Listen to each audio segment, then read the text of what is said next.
நீண்ட நீண்ட காலம் நீ வாழ வேண்டும். பாடினவர் அறிவுமதி. உலக உயிர்களை ஓரறிவு முதல் 6 அறிவு வரை வகைப்படுத்தியவர் யார்னா தொல்காப்பியர். கடலில் ஆவியாகி மேகமாகும், பின்னர் மேகம் குளிர்ந்து மழையாக பொழியும் என கூறும் இலக்கியம் என்னென்னா முப்பதிகாதி அப்படின்னு வச்சுக்கோங்க. அதில் 3ஆம் முல்லைப்பாட்டு, பரிபாடல், திருக்குறள், கார் 40, திருப்பாவை. இந்த தீயில் திருப்பாவை.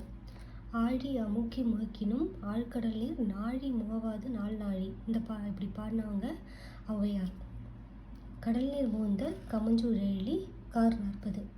நெடுவெல்லூசி நெடுவாசி பறந்த வீடு. வெள்ளூசி, ஊசியை பார்த்தோன்னே பதறுவோம் அப்படின்னு ஞாபகம் செய்யுங்க. இப்போ நெடுவெல்லூசி 10 கோட்சுரா எரிந்தன சுருங்கிய நரம்பின் முடிமுதிர் பரதவர். ஓகேவா? நரம்பு நச்சினை, இந்த ராரா அப்படி வச்சுக்கோங்க. விரிவான கருத்தை சுருக்கி சொல்வது பழமொழியோட சிறப்பு. எழுத்து ஒளி வடிவில் எழுப்பப்படுவதும் எழுதப்படுவதும் எழுத்து. கரும்பு நாணல் தோகை, அருகு கோரை புல். மல்லித்தழை, அருகம்புல் கோரை புல்னு சொல்லுவோம். மல்லித்தழை.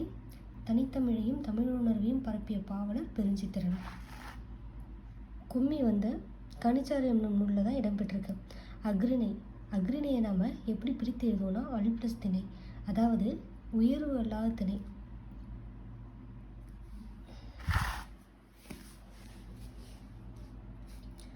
நிலவு, விண்மீன், புவியீர்ப்பு புலம் ஆகியவற்றை அடிப்படையாக கொண்டு தான் பறவைகள் வலசை போகின்றன. பறவைகள் வலசை போகும் திசை இப்படி மேலேருந்து கீழாகவும் தான் போகும். ஐரோப்பாவிலிருந்து தமிழகத்திற்கு வரும் பறவை தான் செங்கால் நாரை. தென் திசை குமரியாடி, வட திசைக்கு எங்குவீராயன் சக்திமுத்த புலவர்.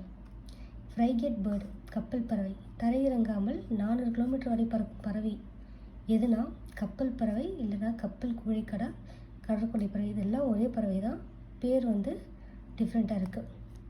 ஆண் சிட்டுக்குருவி. தொண்டை கருப்பாக இருக்கும், அடர் பழுப்பு நிறம். சிட்டுக்குருவி கூடு கட்டி வாழும், அதுவும் 3 to 6 முட்டை போடும். சிட்டுக்குருவி 14 நாள் அடை காக்கும்.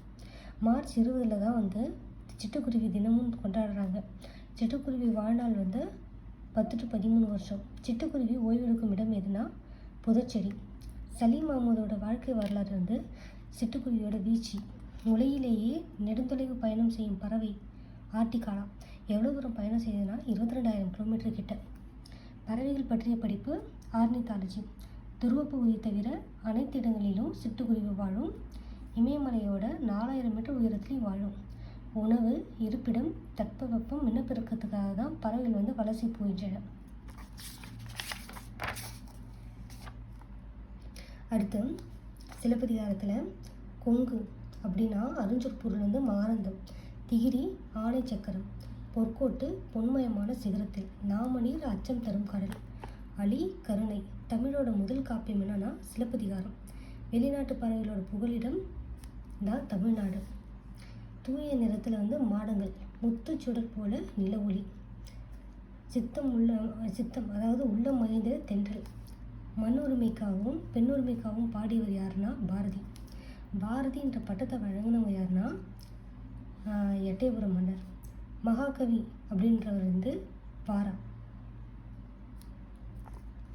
கிழவனும் கடலும், அது என்னென்னா ஆங்கில புதினம், அதுவும் குறும்புதினம்.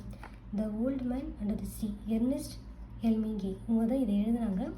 1954 நோபல் பரிசு இது பெற்றுச்சு.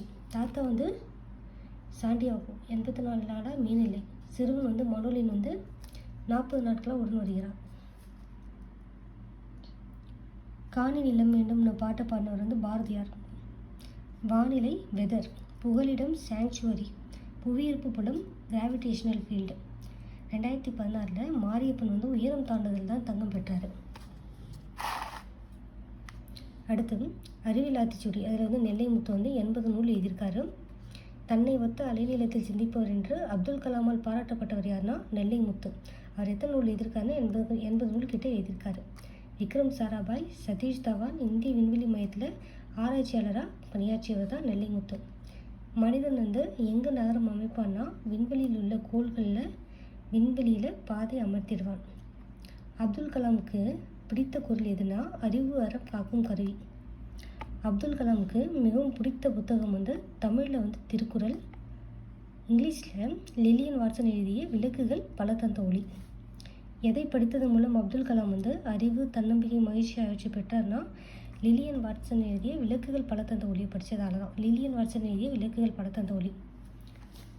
அப்துல் கலாம் பெரிதும் மகிழ்ந்த நிகழ்வு போலியோவினால் பாதிக்கப்பட்ட குழந்தைக்கு கார்பன் எடை கொண்டு 300 கிராமில் செயற்கைக்கால் மேக் பண்ணது. இந்தியா நிலவுக்கு அனுப்பிய செயற்கைக்கோளோட எடை 525. அப்துல் கலாம் கூறும் வெற்றியை அடையும் வழி 2. வியர்வை வியர்வை வியர்வை, அறிவை வளர்க்கும் அனைவரின் பயிற்சியும் கவனியுங்கள். 2.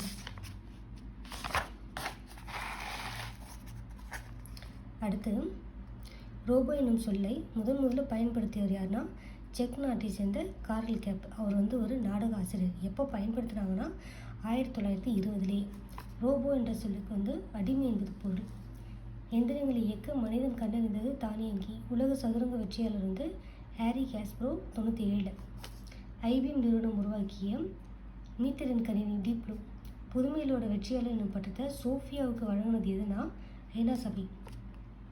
மனித முயற்சிகளுக்கு மாற்றாக தானே இயங்கும் இயந்திரம் தானியங்கி. இவை தோற்றத்தில் மனிதர் போல இருக்கலாம், இல்லாமலும் இருக்கலாம். அப்படி சொன்னது பிரிட்டானிக்கா கலைக்களஞ்சியம்.